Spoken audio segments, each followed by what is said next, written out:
Alright, so figured I'd do a little walk around on Sarge. I had a few questions come up about them and that kind of stuff. People was wanting to know what it's all entailed. So we'll start with, I bought it back in 2011. It's a 2008 JK Unlimited Rubicon. What's up to it now? I bought it bone stock, used. Bought it on Mother's Day weekend. So kind of ironic thing on that.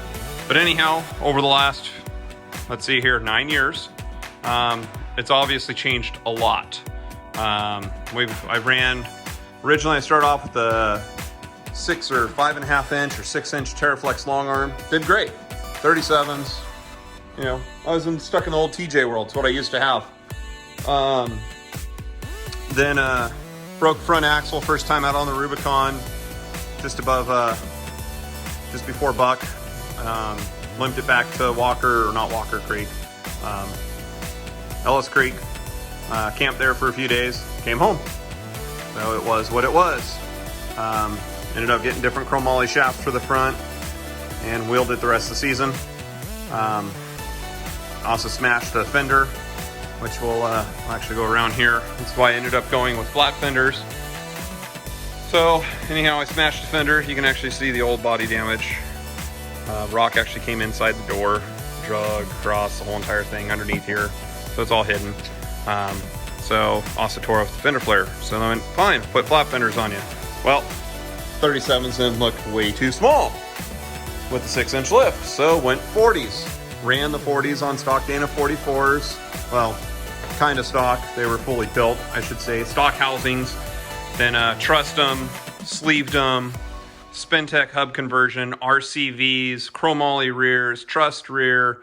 Then went 3-link in the rear, as I got tired of replacing bushings left and right on the Terraflex kit on the rear, on the upper arms. That helped out a lot. And then I got really tired of all the rear steer it had with the 3-link. So I figured, well, you know, let's go out and play some more. 44s actually held up really well. I never had an issue with the rear, ever. The front, however, broke several stub shafts, broke countless many hubs, and then finally broke the locker in half and broke 2 outer stub shafts and 2 hubs. That's where I had the last draw of it. Built the 1-tons. What I ended up building back in 2000, let's see here, I gotta remember what year it was, 2016. I built a 14 bolt and a Super 60. This is out of a 2006 F350 dually. The only difference is it just didn't have the, had the hub adapters. Replaced those, took those off. I drilled out the unibearings myself to 8 on 6.5. Rear part steering for the drag link. Rough stuff for the tie rod and Heims. Diff covers rough stuff. Gears are Yukon with a Yukon zip locker, which is basically the old ARB design. They actually have a lifetime warranty on them at the time when I bought it. Figured why not. And then I ran stock 1480 shafts that came with it. These knuckles are actually from Jesse Hines. That was before Artec and Barnes even came out with their design. It all started with Jesse. So if anybody ever wonders where that design came from, Jesse Hines is the one who originally designed it. I'm running his original design. I get almost 48 degrees of steering. I had to limit it. I did a full custom Pitman arm that I had made by Rare Parts for me. You can see it's actually straight. There's no bend in it. It's just a light drop, same as the factory. Okay. Artec truss assembly, 3-link design. Broke a 1480 in the snow a year and a half ago, so went with 1550s. Still 35s flying inner and outer. Eventually I will upgrade to chromollies. Those are just the stock Ford replacements. It's literally $500 for a pair of 1550 shafts. Well, can't go wrong. Also went to 42s, 17-inch. Pitbull rockers. Did that for the nomination of President Trump when Pitbull did their first big half-off sale type thing. So jumped on that. Had a rip supercharger with the V6. It was great, tons of power. Got it a lot. Well, I shouldn't say a little hot, really hot. Blew it up in September last year. So now I know a lot of you people have been following Jeep Speed Shop. Tell you what, one of the best upgrades I've done besides my 1-tons and the other beauty that's underneath the Jeep that you'll never get to see, which was the Hemi conversion. I know everybody's been following it. No reason to pop the hood. Everybody knows what it looks like. It's kind of a pain in the ass to pop the hood and hold the phone at the same time. But I did his whole swap kit. It's a full carb legal kit. Let's see if I can do this one-handed. Give it a shot. Whoops. Screw it. Right there, baby. Number 23 carb legal swap for the Hemi for the JK. So badass. So worth the money. I mean, yes, it was a lot of money. I did it all myself. Just sourced all the parts and that kind of stuff through Todd at Jeep Speed, except for the motor and transmission. I got that off of eBay. Custom made rock rails. I built them myself. They're kind of a copy off of Evolution off-road. A little different though. All the link design is all my own.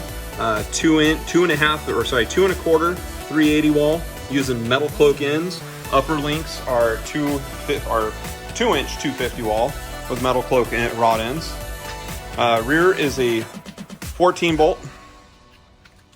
Over here, I had Wyatt at Rough Stuff shave it for me. It's the TMR shave kit. What's cool about this shave kit is that this kit, you do not shave the ring gear. So you still utilize the full strength of that 14 bolt. So yeah, so got that all done up. Also something that's very unique about this Jeep. So you can see suddenly, what is this big thing? Got a Genrite fuel tank in here. So long story made short on that. Never passed smog in this state of California.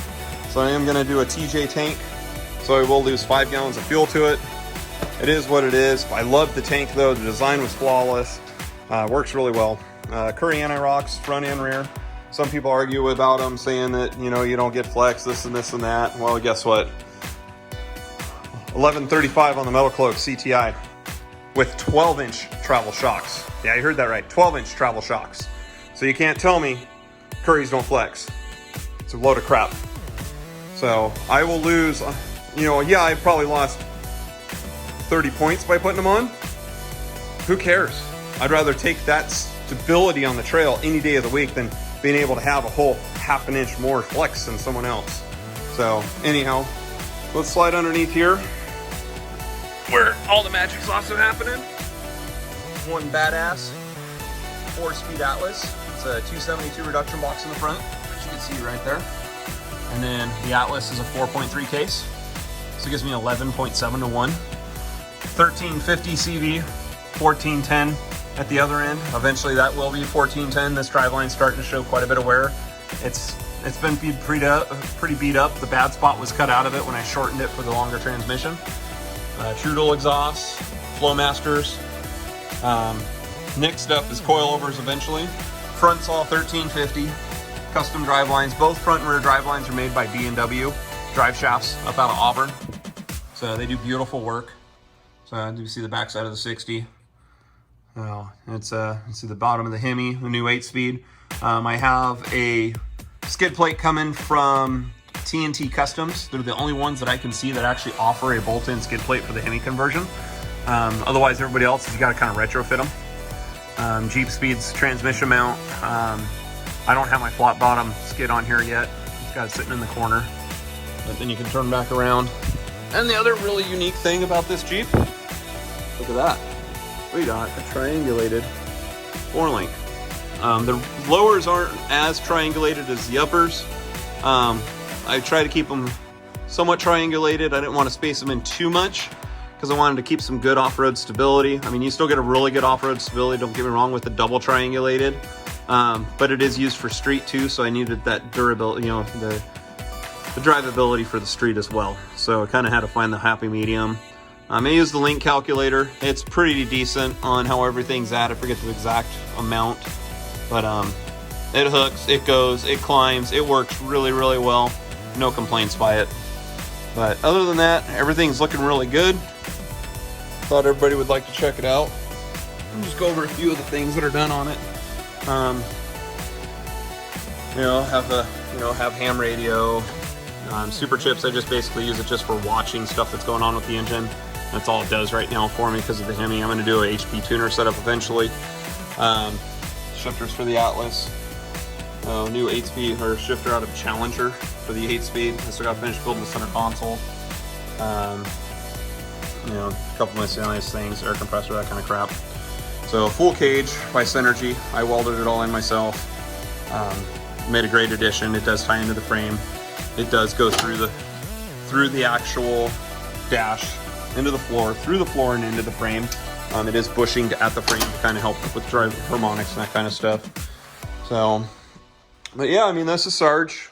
So I know it's a long one for everybody to watch, but I figured why not? Let's throw it out there so you guys can actually check out what the Jeep is, a little bit of walk around on it. If you guys have any questions about it, feel free to ask them. I love talking Jeep. I could talk Jeep for hours. So, couple little things too I just got done doing. Everybody knows about the drawers. Let's walk around here. The drawers are all done. Everything works really good. This one's all stuffed full of crap.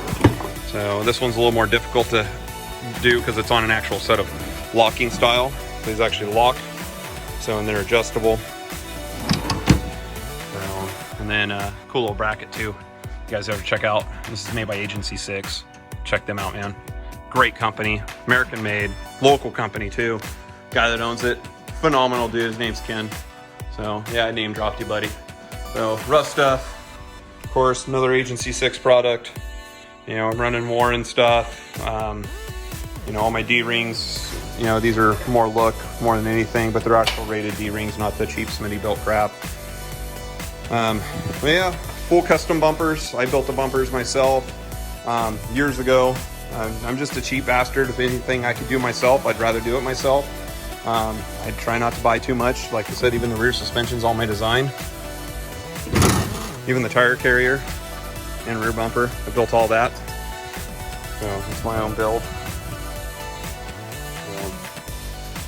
And, you know, added the flagpoles to it. It's a trailer spindle from Rough Stuff. I'm using a Rough Stuff mount for the tire. And then you know, just like everything else that's out there, we made like a little hind joint setup. It's all Rough Stuff. So Rough Stuff backing plate. So yeah, that's Sarge. If you guys do have any questions though, like I said, man, hit me up. I'm more than happy to answer them. Tell you what I thought about the Rip, how I think about the Hemi. You know, like, all this stuff I've bought. None of this stuff's been given to me. A few little odds and ends have been over the past. Rear Parts hooked me up on some stuff for one of my photos. Rough Stuff's always been awesome. I know all the guys there, so they give me a pretty good discount. Go check them out, man. They're awesome there if you guys haven't. You know, the light bar, only reason why I have it, I did get sponsored on that from Sierra LED. I honestly don't know if they're around anymore. Great bar. I've been really impressed with it. Just little stuff like that. Buddy was selling some headlights, bought them off of them. You know, Amazon freebies for lights. As you know, I'm about lockers before lights. That's just my deal. That's the most lights I have on it. Oh, I do have undercarriage lights from Sierra LED too. But yeah, all the ABS works 100% with the axle swap.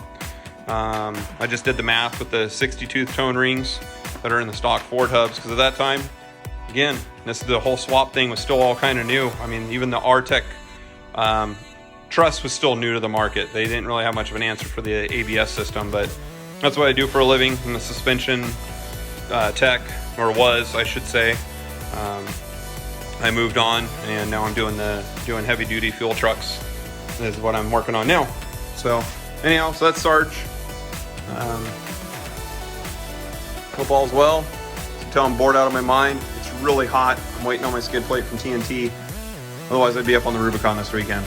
Shit, I'm only an hour and a half away. So anyhow, hope all's well out there, everybody. See ya.